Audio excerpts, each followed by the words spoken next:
لبيك اللهم لبيك لبيك لا شريك لك لبيك إن الحمد والنعمة لك والملك لا شريك لك لبيك اللهم لبيك لبيك لا شريك لك لبيك. حج بیت اللہ اللہ کے راستے کا سفر ہے، شوق کا سفر، محبت کا سفر، عقیدت کا سفر، ایک روحانی سفر، اور اس کے ساتھ ساتھ اسلام کا ایک بنیادی رکن، اللہ کی عبادت کا ایک بہترین طریقہ، ایک ذریعہ، ایک اجتماعی عبادت. اگر دیکھا جائے تو تمام عبادات کا مجموعہ جس میں نماز، صدقہ اور بعض اوقات روزے بھی رکھے جاتے ہیں. بدنی عبادت بھی ہے، مالی عبادت بھی ہے، روحانی عبادت بھی ہے، مسلمانوں کی اتحادی قوت کا ذریعہ بھی ہے، جس میں ہر سال تقریباً 20 لاکھ لوگ جو مختلف زبانیں بولتے ہیں، مختلف رنگ، نسل، علاقوں سے تعلق رکھتے ہیں، مختلف طرح کے مزاج رکھتے ہیں، متنوع دلچسپیوں کے مالک، مختلف طرح کے کھانے کھانے والے، ہر طرح کے اختلاف اور ہر طرح کے انواع کے باوجود ایک جگہ پر اکٹھے ہوتے ہیں، ایک وقت میں اکٹھے ہوتے ہیں، ایک طرح کے اعمال کر رہے ہوتے ہیں. لاکھوں لوگوں کا بیک وقت ایک جگہ حاضر ہونا اور ایک طرح کے کام کرنا خود اپنی ذات میں ایک عظیم معجزہ ہے. اللہ سبحانہ وتعالیٰ نے اس سفر کے بارے میں یہ بھی فرمایا کہ وَلْيَشْهَدُوا مَنَافِعَ لَهُمْ، کہ وہاں جا کر وہ اپنے لیے جو اللہ نے ان کے لیے فائدے رکھے ہیں ان کا مشاہدہ کریں، ان کو دیکھیں. امام ابو حنیفہ کہتے ہیں کہ میں سوچتا تھا کہ عبادات میں سب سے افضل عبادت کون سی ہے، اور مجھے اس میں تردد رہا، لیکن جب میں حج کر چکا تو مجھے معلوم ہوا کہ حج تمام عبادات میں افضل ہے، کیونکہ اس میں باقی عبادات بھی شامل ہو جاتی ہیں. سب سے افضل عبادت اس لیے بھی ہے کہ اس میں انسان جہاں اپنا وقت، جان، مال لگاتا ہے، ان سب کی قربانی دیتا ہے، وہاں دوسری طرف سفر حج کا ارادہ کرتے ہی انسان کے دل کی کیفیت بدلنے لگتی ہے، اس کے جذبات میں ایک تلاطم پیدا ہو جاتا ہے، اس کی ساری توجہ اللہ سبحانہ وتعالیٰ کی طرف ہو جاتی ہے، اس کے دل اور دماغ پر ایک ہی خیال چھا جاتا ہے کہ وہ جلد یہ شوق کا سفر اختیار کرے گا. انسان کی ساری توجہ اور دلچسپیاں ایک مرکز اور ایک نقطے پر مرکوز ہو جاتی ہیں. آہستہ آہستہ باقی دنیا سے دل اٹھنے لگتا ہے اور وہ ایک دوسری دنیا کی طرف روانہ ہونے لگتا ہے. یہ سفر آخرت کی یاد بھی دلاتا ہے، اور بہت سے مواقع ایسے ہوتے ہیں جہاں پر انسان واقعی آخرت کے اجتماع، حساب کتاب اور وہاں کی تنگی اور سختی کو کسی درجے میں محسوس کر سکتا ہے، اس کا ایک تجربہ کرتا ہے. حج بنیادی طور پر اللہ کے گھر کی زیارت کا نام ہے. اللہ کا گھر بیت اللہ، کعبہ شریف، اس کی سب سے پہلی تعمیر فرشتوں کے ہاتھوں ہوئی. پھر طوفان نوح کے بعد جب یہ گھر ختم ہو گیا تو اللہ کے حکم سے اس کی تعمیر ابراہیم اور اسماعیل علیہ السلام نے کی. تعمیر کرنے کے بعد انہوں نے اپنے رب سے دعائیں مانگی. سورۃ البقرہ آیت نمبر 127 اور 28 میں آتا ہے، اور جب ابراہیم اور اسماعیل علیہ السلام بیت اللہ کی بنیادیں اٹھا رہے تھے تو انہوں نے دعا کی، اے ہمارے رب ہم سے قبول فرما، یقیناً تو سب کی سننے والا، سب کو جاننے والا ہے. اے ہمارے رب ہم دونوں کو اپنا فرما بردار بنا، اور ہماری نسلوں میں سے اپنی فرما بردار امت اٹھا، اور ہمیں اپنی عبادت کے طریقے بتا، اور ہمیں معاف فرما، یقیناً تو بڑا معاف کرنے والا، بہت رحم فرمانے والا ہے. اللہ کے گھر کی تعمیر کے بعد اللہ سے معافی مانگ رہے ہیں. اتنا عظیم الشان کام کرنے کے بعد اللہ کے حضور اپنی عجز و انکساری کا اظہار کر رہے ہیں۔ ابراہیم علیہ السلام نے یہ گھر کب بنایا؟ ہم سب جانتے ہیں کہ ابراہیم علیہ السلام آج سے تقریباً 4000 سال پہلے عراق کے ایک متمدن علاقے میں پیدا ہوئے تھے، جو ایک بہت بڑا صنعتی اور تجارتی مرکز تھا۔ آپ آزر کی اولاد میں سے تھے۔ آپ پر دنیاوی ترقی کے شاندار مواقع کھلے ہوئے تھے، لیکن جس گھرانے میں آپ نے جنم لیا وہ گھرانہ شرک کے طریقے پر تھا۔ ابراہیم علیہ السلام کو اللہ تعالیٰ نے رشد و ہدایت سے سرفراز کیا تھا۔ انہوں نے اپنی قوم سے بتوں کی پوجا کے بارے میں سوال کرنا شروع کیے کہ تم ان ہستیوں کو کیوں پوجتے ہو جو نہ بول سکتے ہیں، نہ سن سکتے ہیں، نہ دیکھتے ہیں، اور نہ ہی تمہارے کسی کام آ سکتے ہیں۔ قوم کے پاس اس کا کوئی جواب نہ تھا۔ پھر ابراہیم علیہ السلام سچائی کی تلاش میں مختلف چیزوں پر غور و فکر کرنے لگے، اپنے رب کی تلاش میں۔ ستارے کو دیکھا تو کہا یہ میرا رب ہے، جب وہ غروب ہوا تو کہا رب غروب نہیں ہوتا۔ پھر چاند کو دیکھا تو کہا یہ بڑا ہے، پھر سورج کو دیکھا، بہرحال کسی بھی چیز پر اطمینان نہ ہوا۔ بالآخر انہوں نے اپنی قوم کو سمجھانے کے بعد ان کے طریقوں سے بغاوت کر لی، اور ایک دن جب ساری قوم اپنی عید کے روز جشن منانے کے لیے گئی ہوئی تھی تو انہوں نے پیچھے سے سارے بت توڑ دیے۔ یہ واقعہ اتنا بڑا تھا کہ جو سب کے نوٹس میں آیا۔ لوگ دوڑے دوڑے ان کے پاس آئے اور انہوں نے جواباً ان سے سوال کیے جس کے اوپر وہ ہکا بکا رہ گئے۔ ان کے پاس جواب نہ تھا کہ وہ ان بتوں کی عبادت کیوں کرتے ہیں۔ بہرحال انہوں نے اپنی قوم کو آخری بار سمجھایا، لیکن قوم نہ سمجھی۔ آپ بادشاہ کے دربار میں طلب کر لیے گئے۔ آپ نے بادشاہ کے ساتھ بھی مناظرہ کیا، نمرود کے ساتھ، اور مناظرہ کس بات پر تھا کہ تم اگر ہمارے ان بتوں کو نہیں پوچھتے تو تمہارا رب پھر کون ہے؟ تو انہوں نے کہا میرا رب وہ ہے جو زندگی دیتا ہے اور موت دیتا ہے۔ تو کہنے لگا میں بھی زندگی اور موت دے سکتا ہوں۔ کہا میرا رب وہ ہے جو سورج کو مشرق سے نکالتا ہے، تو اسے مغرب سے نکال کر دکھا۔ تو وہ حیران ہو گیا، لیکن اسے ابراہیم علیہ السلام کی بات پھر بھی سمجھ نہ آئی، کیونکہ وہ سمجھنا چاہتا ہی نہیں تھا۔ بالآخر پوری قوم نے مل کر، عوام نے بھی اور حکومت نے بھی، سب نے مل کر ابراہیم علیہ السلام کے لیے آگ کا ایک الاؤ تیار کیا اور انہیں آگ میں پھینکا بھی گیا۔ لیکن اللہ کے حکم سے آگ ٹھنڈی ہو گئی اور ابراہیم علیہ السلام اپنے رب کے حکم سے اس علاقے سے ہجرت کر گئے۔ آپ کے ساتھ آپ کی اہلیہ سارہ اور بھتیجے لوط علیہ السلام بھی تھے۔ آپ اپنے رب کی طرف ہجرت کر گئے کہ اب میرا رب مجھے راہ دکھائے گا۔ وہاں سے آپ حران کے علاقے میں تشریف لے گئے، حران سے فلسطین کی طرف گئے، پھر وہاں سے تبلیغ کی غرض سے دوسرے علاقوں کی طرف روانہ ہوئے۔ مصر جانے کا اتفاق ہوا۔ وہاں پر حضرت سارہ کو بادشاہ نے ایک خوبصورت لڑکی دیکھ کر اپنے لیے مخصوص کرنا چاہا، لیکن اللہ کے حکم سے ایک ایسا معجزہ ہوا کہ بادشاہ ان پر قابو نہ پا سکا اور انہیں بخیر و عافیت ابراہیم علیہ السلام کے ساتھ رخصت کیا۔ نہ صرف یہ کہ رخصت کیا بلکہ ساتھ حضرت ہاجرہ کو بھی تحفے میں دیا۔ ابراہیم علیہ السلام اپنے مقصد کے لیے، یعنی اللہ کی توحید کی طرف بلانے کے لیے مختلف علاقوں میں جاتے۔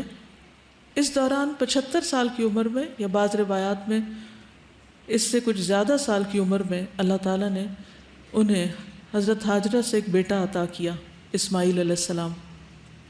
حضرت سارہ سے چونکہ اولاد نہیں تھی، لہٰذا حضرت سارہ اور حضرت ہاجرہ کا اکٹھا رہنا مشکل ہو گیا۔ تو اللہ کے حکم سے ابراہیم علیہ السلام حضرت ہاجرہ اور اسماعیل علیہ السلام کو لے کر مکہ آ گئے۔ وہ سفر جو عراق سے شروع ہوا تھا، ایک سرسبز علاقے سے، ایک متمدن اور ترقی یافتہ علاقے سے، جہاں زندگی کی ساری سہولتیں موجود تھیں، اللہ کا یہ بندہ مختلف مراحل طے کرتے ہوئے بالآخر اپنے مقام پر آ پہنچا، اور اللہ کے حکم سے اپنی بیوی اور بیٹے کو اس جگہ پر لا بسایا جہاں پھر بڑے ہو کر اسماعیل علیہ السلام نے اپنے والد کے ساتھ وہ گھر تعمیر کیا جسے بیت اللہ کہا جاتا ہے۔ اللہ سبحانہ وتعالیٰ فرماتے ہیں بے شک پہلا گھر جسے لوگوں کے لیے بنایا گیا، یعنی عبادت کی غرض سے، وہ بنایا اس غرض سے گیا تھا، فرشتوں نے تعمیر کیا تھا، لیکن بعد میں پھر ابراہیم علیہ السلام نے اسی مقصد کے لیے بنایا اور دعائیں بھی کی کہ یا اللہ تیرا گھر بن چکا ہے، اب تو ہمیں اس میں عبادت کے طریقے سکھا۔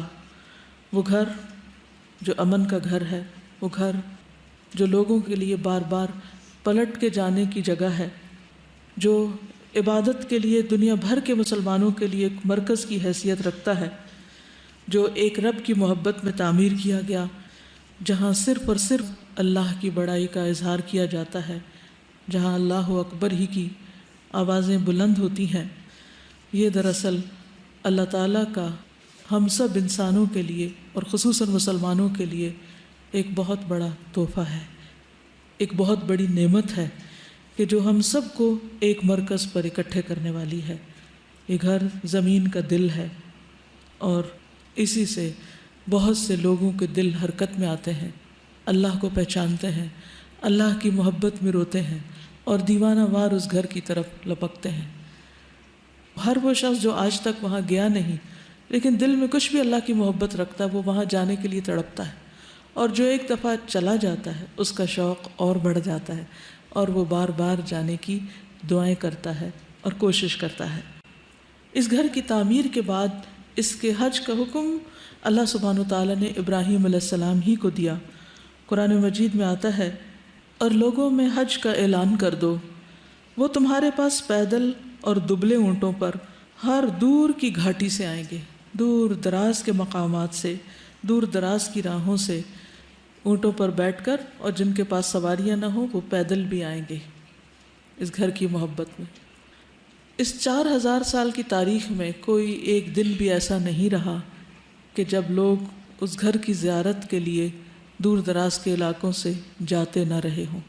وہ گھر ہمیشہ آباد رہا، اور جو جو وقت گزرتا جا رہا ہے اس گھر کی آبادی میں اضافہ ہی ہوتا چلا جا رہا ہے، اور اس کی محبت اور اس کی طرف جانے کا شوق بڑھتا ہی چلا جا رہا ہے۔ ابراہیم علیہ السلام اور اسماعیل علیہ السلام نے جو دعا کی تھی وہ تھی وَأَرِنَا مَنَاسِكَنَا، کہ اللہ حکم تو نے دیا ہے حج کا، تو اب ہمیں حج کے طریقے بھی تو ہی سکھا دے۔ اور اس کے لیے لفظ مناسک استعمال ہوا ہے۔ مناسک منسک کو کہتے ہیں، وہ مقام جہاں نسک کا عمل کیا جاتا ہے، یعنی ویسے تو منسک ہر عبادت کے لیے بھی آتا ہے لیکن خاص طور پر اعمال حج کے لیے یہ لفظ استعمال ہوتا ہے۔ ابراہیم علیہ السلام نے اللہ تعالیٰ کے سکھائے ہوئے طریقوں کے مطابق حج کے مناسک خود بھی ادا کیے، اور ان کے ساتھ اسماعیل علیہ السلام نے، اور پھر ان کے بعد ان کی نسل اور عربوں میں جو بھی لوگ آتے رہے، اور باہر سے بھی دیگر انبیاء اور دیگر لوگ حج کے لیے آتے رہے، کیونکہ حج اس وقت سے ایک فرض عبادت رہی ہے۔ تو یہ سلسلہ جاری رہا، لیکن پھر آہستہ آہستہ جب عربوں کے اندر شرک کی بیماری آ گئی تو اس گھر کو بھی شرک کا مرکز بنا لیا گیا۔ وہ جگہ جو خالصتاً توحید کے لیے آباد کی گئی تھی، وہاں بھی شرک سرایت کر گیا۔ نہ صرف یہ کہ وہاں بتوں کی پوجا ہونے لگی، بلکہ عبادت کے یا حج کے جو دیگر طریقے اور مناسک اللہ تعالیٰ نے ابراہیم اور اسماعیل علیہ السلام کو سکھائے تھے، ان مناسک میں بھی من مانی تبدیلیاں کر لی گئیں۔ اس لیے ہم دیکھتے ہیں کہ نبی صلی اللہ علیہ وسلم نے خود حج کیا بھی، اور ہر موڑ پر اس کی تعلیم بھی دی۔ ہر مرحلے پر ایک ایک رکن کو تعلیم کے انداز میں ادا کر کے دکھایا اور سکھایا، اور تلقین بھی کی کہ خذوا عنی مناسککم، تم مجھ سے حج کے طور طریقے سیکھ لو۔ یعنی آپ نے خود اپنا فرض بھی ادا کیا اور ساتھ سکھایا بھی، دونوں کام ساتھ ساتھ ہوتے رہے۔ اس لیے ہم دیکھتے ہیں کہ حج کا طریقہ پوری وضاحت کے ساتھ نبی صلی اللہ علیہ وسلم کی سنت کے مطابق احادیث کی کتابوں میں موجود ہے۔ قرآن مجید کے ذریعے بھی ہمیں کچھ تعلیمات ملتی ہیں، اور کچھ تعلیم ہمیں نبی صلی اللہ علیہ وسلم کے عملی نمونے سے ملتی ہے۔ تو سب سے پہلی بات تو یہ ہے کہ حج کا جو لفظ ہے، یہ حج اور حج دونوں طرح استعمال ہوتا ہے، جس کا لفظی معنی ہوتا ہے زیارت کرنا، ارادہ کرنا، قصد کرنا۔ کس چیز کا ارادہ، کس چیز کا قصد؟ اللہ کے گھر کا ارادہ، اللہ کے گھر کی زیارت، جو ایک خاص عبادت ہے، خاص اعمال کا مجموعہ ہے، جو خاص طریقے پر، خاص دنوں میں، خاص مقامات پر ادا کیے جاتے ہیں۔ خاص اعمال، خاص طریقہ، خاص دنوں میں، خاص جگہوں پر، یعنی من مانے طریقے سے نہیں ہو سکتا، اپنی مرضی کی جگہ پر نہیں ہو سکتا، مرضی کے دنوں میں نہیں ہو سکتا، یعنی اس میں ایک ایک سٹیپ کو نبی صلی اللہ علیہ وسلم کے طریقے کے مطابق ادا کیا جائے تو ہی حج ہوتا ہے۔ حج 9 ہجری میں فرض ہوا۔ نبی صلی اللہ علیہ وسلم نے اس سال ابو بکر رضی اللہ تعالیٰ عنہ کی قیادت میں حج کا قافلہ روانہ کیا، ساتھ اعلان کیا کہ آئندہ سال کوئی شخص ننگے حج نہیں کرے گا اور کوئی شخص وہاں پر شرک نہیں کرے گا، مشرک حج کے لیے نہیں آئے گا۔ جب بیت اللہ ہر طرح کے شرک سے پاک ہو گیا تو نبی صلی اللہ علیہ وسلم نے خود 10 ہجری میں پہلا اور آخری حج کیا، اور یہ حج حجۃ الوداع کے نام سے مشہور ہے، جس میں آپ نے وہ مشہور تاریخی خطبہ بھی دیا جس کو خطبہ حجۃ الوداع کہا جاتا ہے۔ یہ اسلام کے بنیادی ارکان میں سے ہے جو صاحب حیثیت افراد پر زندگی میں ایک بار فرض ہے۔ اگرچہ حج ایک فرض عبادت ہے، لیکن اس کے ادا کرنے کی فضیلت بھی بہت زیادہ آئی ہے، اس کے بہت فائدے ہیں۔ قرآن مجید میں جیسا کہ آتا ہے لِيَشْهَدُوا مَنَافِعَ لَهُمْ، وہاں جا کر بھی کچھ فائدے نظر آتے ہیں، وہاں سے واپس آ کر بھی انسان کی زندگی میں، اور پھر آخرت کے سفر یعنی آخرت کی زندگی میں اور قیامت کے دن بھی اس کے بہت سے فائدے انسان دیکھے گا اپنے نامہ اعمال میں اگر اس نے حج مبرور کیا ہو۔ تو آئیے چند ایک احادیث ہم حج کی فضیلت کے بارے میں پڑھتے ہیں کہ نبی صلی اللہ علیہ وسلم نے اس بارے میں کیا فرمایا۔ ابو ہریرہ کہتے ہیں کہ نبی صلی اللہ علیہ وسلم سے سوال کیا گیا ای العمل افضل؟ فقال ایمان باللہ ورسولہ، قیل ثم ماذا؟ قال الجہاد فی سبیل اللہ، قیل ثم ماذا؟ قال حج مبرور۔ ابو ہریرہ کہتے ہیں کہ آپ سے سوال کیا گیا کہ کون سا عمل سب سے افضل ہے؟ فرمایا اللہ اور اس کے رسول پر ایمان لانا۔ کہا گیا اس کے بعد؟ فرمایا اللہ کی راہ میں جہاد کرنا۔ پوچھا گیا اس کے بعد؟ آپ نے فرمایا حج مقبول، حج مبرور۔ حج مبرور کا معنی کیا ہے؟ ایسا حج جو صرف اور صرف اللہ کی خاطر کیا گیا ہو، اس میں کوئی دکھاوا، ریاکاری نہ ہو، اور جس میں سنت رسول صلی اللہ علیہ وسلم کی پوری پیروی کی جائے، کیونکہ عمل وہی مقبول ہے، بہترین ہے جو آپ کے طریقے پر کیا گیا ہو۔ تو یہ ایک سبمیشن کا سفر ہے، اطاعت کا سفر ہے، فرما برداری کا سفر ہے۔ ابراہیم علیہ السلام اور اسماعیل علیہ السلام دونوں نے گھر کی تعمیر کرنے کے بعد جو دعائیں مانگی تھیں ان میں کیا مانگا تھا؟ ربنا وجعلنا مسلمین لک۔ یہ گھر تو بنا دیا ہے لیکن اب ہمارے اندر کیا پیدا کر دے؟ اسلام کی خو، تابعداری، فرما برداری، مسلمین لک۔ اور پھر نہ صرف یہ کہ ہم مسلمان ہوں بلکہ آئندہ نسلیں بھی، وَمِن ذُرِّيَّتِنَا أُمَّةً مُسْلِمَةً لَكَ، اور ہماری اولادوں میں سے بھی ایک مسلمان امت اٹھا، فرما بردار۔ تو حج کا سفر فرما برداری کا سفر ہے، چاہے کوئی بات عقل میں آئے یا نہ آئے، کسی چیز میں بظاہر وقتی طور پر فائدہ نظر آئے یا نہ آئے، ہر کام نبی صلی اللہ علیہ وسلم کے بتائے ہوئے کیے ہوئے طریقے کے مطابق کرتے چلے جانا۔ کیوں؟ کیونکہ بات ساری اطاعت کی ہے، وفاداری کی ہے، فرما برداری کی ہے، سر تسلیم خم ہے، یہ کر لو، ہم نے کر لیا۔ اسلم، ابراہیم علیہ السلام کو جب اللہ سبحانہ وتعالیٰ نے فرمایا تھا اذ قال له ربه اسلم، تو انہوں نے جواب میں کیا فرمایا؟ قال اسلمت لرب العالمین۔ جب تیرے رب نے ابراہیم سے کہا کہ سر جھکا دو، اسلام قبول کر لو، فرما بردار بن جاؤ، قال اسلمت لرب العالمین، کہا کہ میں رب العالمین کے لیے فرما بردار بن گیا۔ یہی دراصل حج کا سبق ہے کہ یہ فرما برداری کا سفر ہے۔ اس سفر میں جہاں خوشی ہوتی ہے وہاں مشکلات بھی ہوتی ہیں، وہاں قربانیاں بھی ہوتی ہیں۔ ان قربانیوں میں انسان اپنی نیت کو اور اپنے عمل کو صرف اور صرف اللہ کے لیے اسی وقت خالص رکھ سکتا ہے جب وہ اس بات کا ڈے 1 سے ارادہ کرتے ہی تہیہ کر لے کہ اب اس راستے میں جو کچھ بھی ہوگا میں اس پر راضی ہوں، اور میں ہر کام کو اسی طریقے پر کروں گا جس پر نبی صلی اللہ علیہ وسلم نے کیا، خواہ وہ میرے والدین یا کسی اور کی مرضی کے مطابق نہ بھی ہو، خواہ وہ میرے نفس کی خواہش کے مطابق بھی نہ ہو، تب بھی میں کروں گا، کیونکہ حج قبولی اس وقت ہے، حج مبروری اس وقت ہے جب وہ اس طریقے کے مطابق ہو، اس طریقے کی اطاعت ہو جو بتا دیا گیا۔ حسن بصری نے کہا تھا کہ حج مبرور وہ حج ہوتا ہے الحج الذی لا یخالطہ اثم، کہ جس میں کوئی گناہ کا کام نہ کیا جائے۔ اللہ سبحانہ و تعالیٰ بھی قرآن مجید میں فرماتے ہیں فَمَنْ فَرَضَ فِيهِنَّ الْحَجَّ فَلَا رَفَثَ وَلَا فُسُوقَ وَلَا جِدَالَ فِي الْحَجِّ، کہ ان مہینوں میں جو حج کا ارادہ کر لے پھر فَلَا رَفَثَ، نہ کوئی شہوانی فعل کرے، وَلَا فُسُوقَ، نہ کوئی گناہ کا کام، وَلَا جِدَالَ، اور نہ کوئی لڑائی جھگڑا، فی الحج، حج میں۔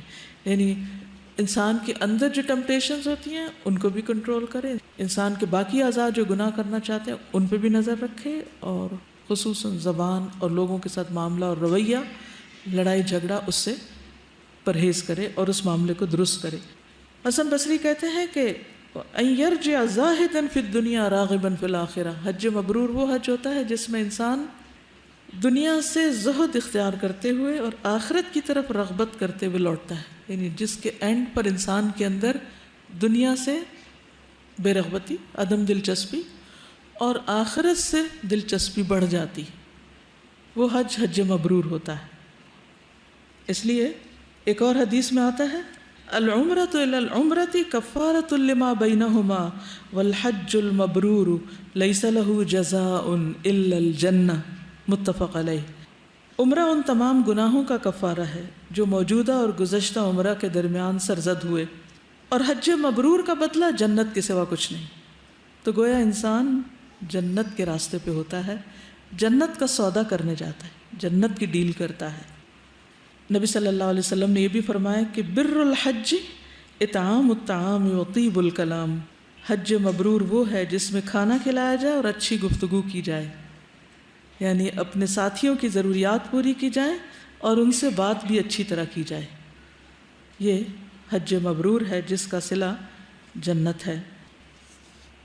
حج فی سبیل اللہ عبادت ہے، اللہ کا راستہ ہے۔ نبی صلی اللہ علیہ وسلم نے فرمایا ان الحج والعمرۃ من سبیل اللہ، بے شک حج اور عمرہ اللہ کا راستہ ہے، یعنی گویا انسان اپنے گھر سے نکل کر اللہ کے راستے پر چلتا ہے، صراط مستقیم پر چلتا ہے، جس کے اختتام پر اس کو کس چیز کا وعدہ دیا جاتا ہے؟ جنت کا۔ پھر سارے گناہوں کی معافی کا وعدہ کیا جاتا ہے۔ نبی صلی اللہ علیہ وسلم نے فرمایا ان الحج یہدم ما کان قبلہ، صحیح مسلم، حج گزشتہ سارے گناہوں کو مٹا دیتا ہے۔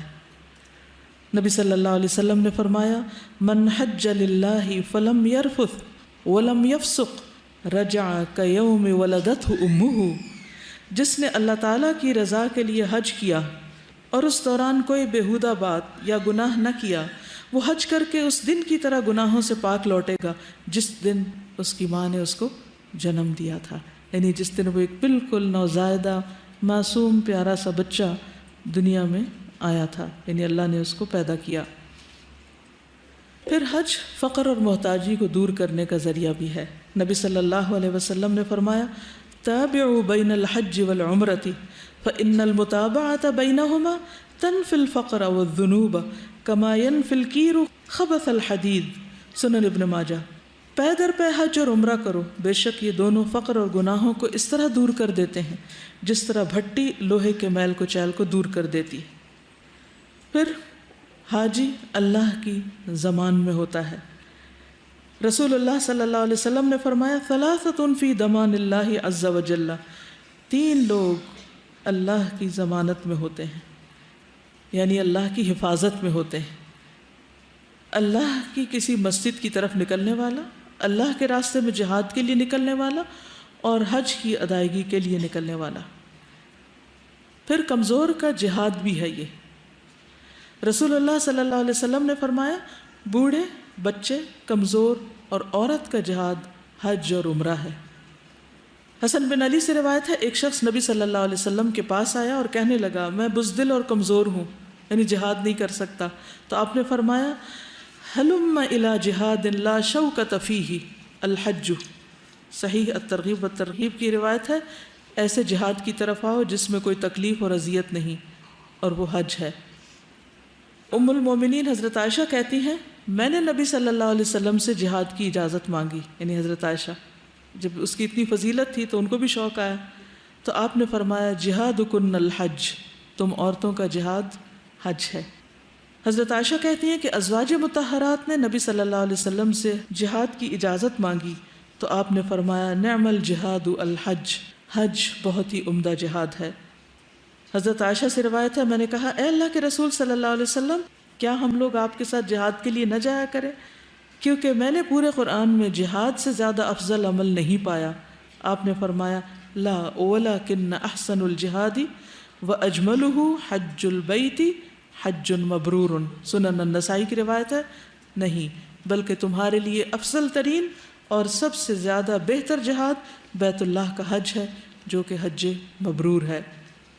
ایک اور حدیث میں آتا ہے رسول اللہ صلی اللہ علیہ وسلم نے فرمایا جو شخص حج یا عمرہ یا جہاد کے ارادے سے نکلے اور راستے میں اس کو موت آ جائے تو اللہ تعالیٰ اسے قیامت کے دن غازی، حاجی یا عمرہ کرنے والے کا ثواب عطا کرے گا، یعنی ابھی وہ راستے میں ہی تھا، نکلا ہی تھا کہ فوت ہو گیا، اس نے فریضہ پورا نہیں کیا تو بھی اس کو اتنا اجر ملے گا جتنا اس فرض کو پورا کرنے والے یا اس کو ادا کرنے والے کو ملتا ہے۔ پھر ایک ایک قدم پر اجر ہے، ہر قدم پر، یعنی حاجی جب گھر سے نکلتا ہے، قدم باہر نکالتا ہے، سیڑھی اترتا ہے، دروازے سے نکلتا ہے، گاڑی میں بیٹھتا ہے، پھر گاڑی چلتی ہے، پھر ایئرپورٹ پہ جاتا ہے، پھر وہاں سے جہاز چلتا ہے، پھر ایئرپورٹ پہ اترتا ہے، پھر گاڑی میں بیٹھتا ہے، پھر وہ مکہ تک پہنچتا ہے۔ تو یہ سارا سفر، اس پر ایک ایک قدم پر اجر ہے۔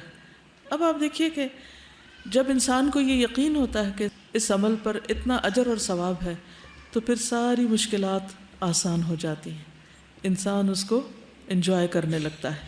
حدیث میں آتا ہے ما ترفع ابل الحاج ولا تدع یدا الا كتب الله له بها حسنہ او محا عنہ سیئۃ او رفعہ بها درجہ۔ حاجی کا اونٹ کوئی پاؤں نہیں اٹھاتا اور نہ ہاتھ رکھتا ہے مگر اللہ تعالیٰ اس کے بدلے اس کے لیے ایک نیکی لکھتا ہے۔ ہاتھ اور پاؤں کون اٹھا رہا ہوتا ہے؟ اونٹ، یعنی سواری، لیکن اجر کس کے لیے لکھا جا رہا ہوتا ہے؟ حاجی کے لیے۔ یا اس کی ایک برائی مٹا دیتا ہے یا اس کی وجہ سے اس کا ایک درجہ بلند کر دیتا ہے۔ تو نتیجہ کیا نکلا کہ جس عمل کی اتنی فضیلت ہے پھر کرنا کیا چاہیے؟ اس کے کرنے میں دیر نہیں کرنی چاہیے، اس کی ادائیگی کو ٹالنا نہیں چاہیے، کیونکہ بہت سے لوگ طرح طرح کے عذر بہانے کر کے فریضے کی ادائیگی کی فکر نہیں کرتے، اس سے زیادہ اور چیزوں کی فکر ان کے دل میں ہوتی ہے۔ بعض اوقات ان کو یہ ڈر ہوتا ہے کہ اگر ہم اتنے پیسے حج پہ خرچ کر دیں گے تو باقی ضروریات کا کیا ہوگا۔ تو انسان کو فقر اور محتاجی سے نہیں ڈرنا چاہیے۔ حیرت کی بات ہے انسان اس سے ڈر رہا ہوتا ہے اور اللہ سبحانہ و تعالیٰ کیا بتاتے کہ حج فقر دور کرنے کا ذریعہ ہے، تم اللہ کے راستے میں خرچ تو کرو، اللہ تعالیٰ تمہیں اس سے بہتر عطا کرے گا۔ پھر چونکہ یہ گناہوں سے معافی کا ذریعہ ہے اور معافی مانگنا اور معاف کرانا اپنے آپ کو بہت ضروری ہے، اس لیے بھی انسان کو فوری طور پر حج کا ارادہ کر لینا چاہیے، اس کی نیت کر لینی چاہیے، اس کے لیے کوشش کرنی چاہیے۔ ایک اور اہم پوائنٹ کہ حج اور عمرہ دعاؤں کی قبولیت کا ذریعہ ہے، ایک بہت اہم چیز۔ حضرت عبداللہ بن عمر اپنے والد حضرت عمر سے روایت کرتے ہیں کہ آپ نے فرمایا الغازی فی سبیل اللہ والحاج والمعتمر وفد اللہ دعاہم فاجابوہ وسألوہ فاعطاہم، سنن ابن ماجہ۔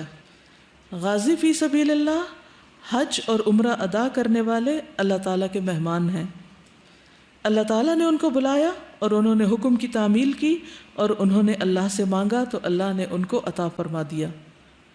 یعنی وہ جو دعائیں کرتے ہیں اللہ تعالیٰ ان دعاؤں کو قبول کر لیتے ہیں، کیونکہ مہمان کا ایک خاص اکرام ہوتا ہے، اس کا مطالبہ مانا جاتا ہے، اس کی ضرورت پوری کی جاتی ہے۔ تو جو شخص اللہ کے راستے میں نکلتا ہے اس کے لیے بھی یہی فضیلت ہے، یا یہی اس کا اجر ہے، یا اس کے لیے یہی اعزاز ہے۔ یعنی یہ اس سے ہوا ہے، اور راستہ حالانکہ کھل گیا۔ آخرت کے لیے جو دعائیں کی تھی وہ تو بہت زیادہ تھیں، دنیا کے لیے تو پھر بھی مانگتے ہوئے انسان کو ایک شرم سی آتی ہے کہ اللہ کے حضور وہاں جا کے اور کیا مانگ رہے ہیں۔ اس کے باوجود تو میں اکثر لوگوں سے کہتی ہوں کہ اگر لوگوں کو یہ پتہ چل جائے کہ اس سے کتنی زیادہ دعائیں قبول ہوتی ہیں تو وہ صرف دنیا مانگنے کے لیے بھی شاید ادھر ہی جائیں۔ گڈ جی۔ میں یہ بک پڑھنے سے پہلے اپنی نیت انالائز کری تھی جب لکھ رہی تھی باتیں، تو میں نے یہ سوچا کہ پڑھنی تو ہے تو کیوں نہ اس نیت سے پڑھی جائے کہ اللہ پاک یہ تیاری کر رہے ہیں حج جانے کے لیے۔ اچھا، تو ہم سب انشاءاللہ یہ نیت کر لیں کہ جب بھی حج پہ جائیں گے یہ بک ساتھ لے کے جائیں گے، اور اس طرح لکھیں کہ یہ ہمیں دوبارہ وہاں پہ بھی پڑھانی پڑے اور خود بھی یہ ہمارے کام ہے انشاءاللہ۔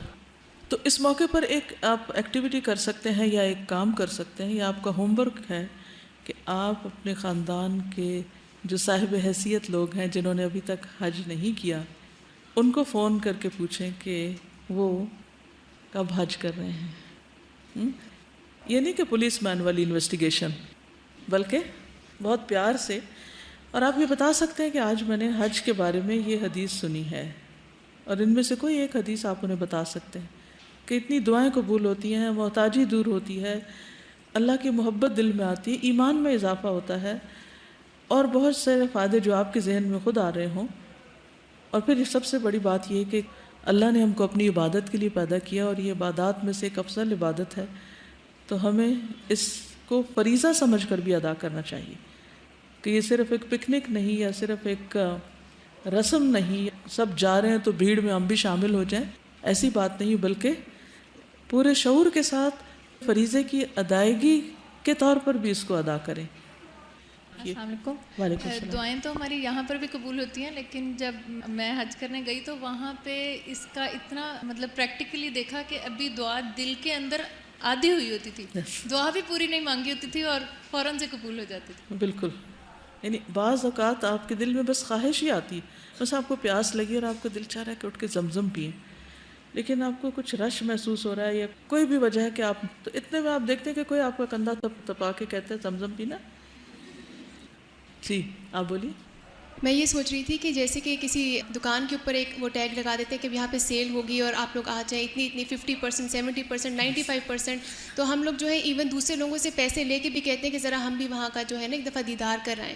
تو ہم لوگ یہ نہیں سوچتے کہ یہ بھی ایک ایسی اپرچونٹی ہے جہاں پہ ہمیں اتنے سارے فائدے مل رہے ہیں، تو کیوں نہ ہم اپنے پیسوں کی سیونگ اس نیت سے کر لیں، جو ہم لوگ ایکسٹرا پیسے ضائع کرتے ہیں ایک باکس بنائیں اس میں ڈالتے جائیں، اور کہ یہ میں نے حج کرنا ہے۔ یقین رکھیے کہ وہ سب واپس لوٹیں گے آپ کے پاس، سب واپس آئیں گے آپ کے پاس۔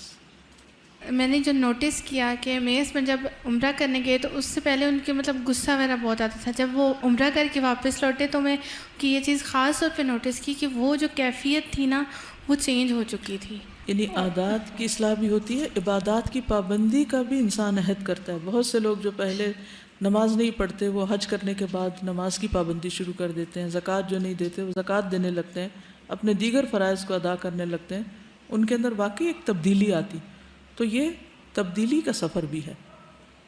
تو حج کا لفظی معنی ہوتا ہے قصد کرنا یا ارادہ کرنا، اور اصطلاح میں شریعت کے مقرر دنوں میں مخصوص مقامات پر حاضر ہو کر مقررہ عبادات کی ادائیگی کو حج کہتے ہیں۔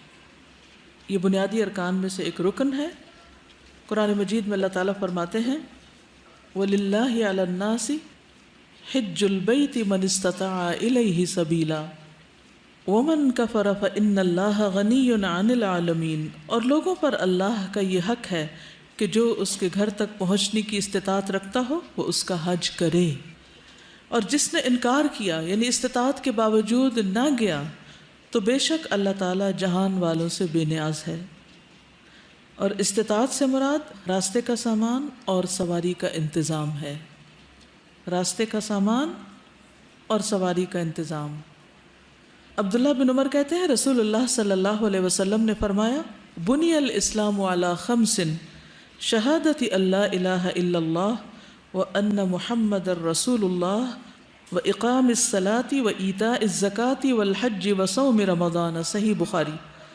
اسلام کی بنیاد 5 چیزوں پر ہے، اس بات کی گواہی دینا کہ اللہ تعالیٰ کے سوا کوئی معبود نہیں، اور یہ کہ محمد صلی اللہ علیہ وسلم اللہ تعالیٰ کے رسول ہیں، نماز قائم کرنا، زکوٰۃ ادا کرنا، حج کرنا اور رمضان کے روزے رکھنا۔ ابو ہریرہ رضی اللہ عنہ سے روایت ہے کہ رسول اللہ صلی اللہ علیہ وسلم نے ہمیں خطبہ دیا اور فرمایا ایھا الناس قد فرض اللہ علیکم الحج فحجوا، صحیح مسلم۔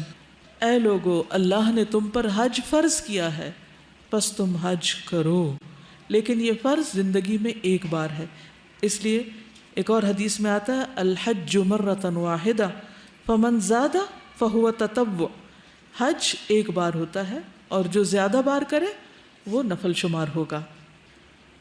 حج کا فریضہ جلد ادا کرنا چاہیے۔ رسول اللہ صلی اللہ علیہ وسلم نے فرمایا تعجلوا الی الحج یعنی الفریضۃ فإن أحدكم لا يدري ما يعرض له، مسند احمد۔ حج کا فرض پورا کرنے میں جلدی کرو کیونکہ کسی کو پتہ نہیں کہ اس کو کون سی رکاوٹ پیش آ جائے، یعنی اپنی ذات میں کوئی رکاوٹ، کوئی بیماری وغیرہ، یا مالی مشکلات میں سے کوئی مشکل، یا اولاد میں، یا راستہ بند ہو جائے، کیونکہ آپ کو معلوم ہے کچھ ملکوں سے حج کے لیے جانے کی اجازت ہی نہیں اور وہاں سے نکلنے کا کوئی راستہ ہی نہیں ہوتا، اور اسی طرح کے دیگر احوال، تو معلوم نہیں کہ کیا ہو، اس لیے فریضہ ادا کرنے میں دیر نہ کرو، سستی نہ کرو۔ ایک اور روایت میں آتا ہے من اراد الحج فلیتعجل فإنه قد یمرض المریض وتضل الدالة وتعرج الحاجة، مسند احمد۔ جس شخص کا حج کا ارادہ ہو اسے یہ ارادہ جلد پورا کر لینا چاہیے، کیونکہ بعض اوقات سواری گم ہو جاتی ہے، کبھی کوئی بیمار ہو جاتا ہے، کبھی کوئی ضرورت آڑے آ جاتی ہے، تو اس وجہ سے انسان پھر فرض ادا نہیں کر سکتا۔ پھر اسی طرح بعض اوقات انسان نیکی کے دوسرے کاموں میں لگا رہتا ہے، بعض لوگوں کا یہ خیال بھی ہوتا ہے کہ کسی غریب لڑکی کی شادی کرا دو، کوئی اسکول کھول دو، کوئی اور کام کر لو، حج کے لیے کیوں اتنے پیسے لگاؤ؟ لیکن بات یہ ہے کہ باقی نیکی کے کام باقی اوقات میں، اور اللہ کے اس حکم کی ادائیگی فریضہ مقرر ہوتے ہی، یعنی جو ہی انسان صاحب حیثیت ہوتا ہے حج فرض ہو چکا ہوتا ہے، تو اس وقت جب ایک فرض آپ پر واجب ہو چکا، لازم ہو چکا، ذمے آ چکا، تو اس وقت اس طرح کی باتیں نہیں سوچنی چاہیے۔ نیکی، خیر اور بھلائی کے اور بہت سے کام ضرور ہیں، لیکن فریضہ اپنی جگہ ہے، تو فریضے کی ادائیگی کسی اور طریقے پر نہیں ہو سکتی، یعنی کسی کی شادی کروا کے یا کوئی یتیم خانہ کھول کے حج کا فریضہ ادا نہیں ہوتا۔ حج کا فریضہ حج کی ادائیگی سے ہی ہوتا ہے، اس لیے ہر کام کا ایک وقت مقرر ہے، ایک موقع ہے، اور اس کو اس کے موقع پر کرنا ضروری ہے۔ اگر انسان اس موقع پر وہ کام نہیں کرتا تو اس کی وجہ سے پھر اور بہت سی خرابیاں پیدا ہونے لگتی ہیں، اور وہ خرابیاں جب عام ہو جاتی ہیں تو یتیم خانے بھی بند ہو جاتے ہیں اور باقی نیکی کے کام بھی بکھر کے رہ جاتے ہیں۔ ایک شخص حضرت عمر کے پاس آیا، اس نے کہا اے امیر المومنین، میں ایک بدوی نصرانی آدمی تھا اور مسلمان ہو گیا ہوں، جہاد پر جانے کا حریص تھا، مگر میں نے دیکھا کہ حج اور عمرہ مجھ پہ واجب ہو چکا ہے، تو میں اپنی قوم کے ایک آدمی کے پاس آیا، اس نے مجھے کہا کہ حج اور عمرے کو اکٹھا کر لو اور جو میسر ہو قربانی کر لو، چنانچہ میں نے ان دونوں کا اکٹھا تلبیہ پکارا ہے، تو حضرت عمر نے مجھے بتایا تمہیں تمہارے نبی کے طریقے کی ہدایت ملی ہے، یعنی ایک ہی سفر میں حج اور عمرہ دونوں کرنا، حج تمتع کے ذریعے یا پھر حج قران کے ذریعے، یہ ایک مسنون عمل ہے۔ پھر یہ کہ استطاعت ہو تو فریضہ حج کے بعد بھی 5 سال کے بعد حج کرنے میں کوئی مذائقہ نہیں، بلکہ فضیلت ہے. صحیح ابن حبان میں آتا ہے جس بندے کو میں نے جسمانی صحت اور مال دیا پھر اس پر 5 سال گزر جائیں اور وہ میری طرف نہ آئے تو وہ محروم ہے. یعنی انسان استطاعت کے باوجود اگر اس بات کا شوق نہیں رکھتا تو بہت سی خیر سے محروم رہ جاتا ہے. تو خلاصہ یہی ہے کہ انسان کو کسی بھی قسم کی رکاوٹ پیش آنے سے پہلے فریضہ ادا کر لینا چاہیے. دوسری نیکیاں اپنی جگہ لیکن فریضہ اپنی جگہ، اور باقی اپنی صحت، سلامتی، خیر اور عافیت اور بھلائی، دعاؤں کی قبولیت اور دیگر فوائد کے لیے انسان جب بھی اسے اللہ تعالیٰ استطاعت دے، موقع ہو، تو وہ اللہ کے گھر کی طرف روانہ ہو جائے. چلیے اب اجازت. سبحانک اللہم و بحمدک، اشہد ان لا الہ الا انت، استغفرک و اتوب الیک. السلام علیکم ورحمۃ اللہ وبرکاتہ. لبيك اللهم لبيك لبيك لا شريك لك لبيك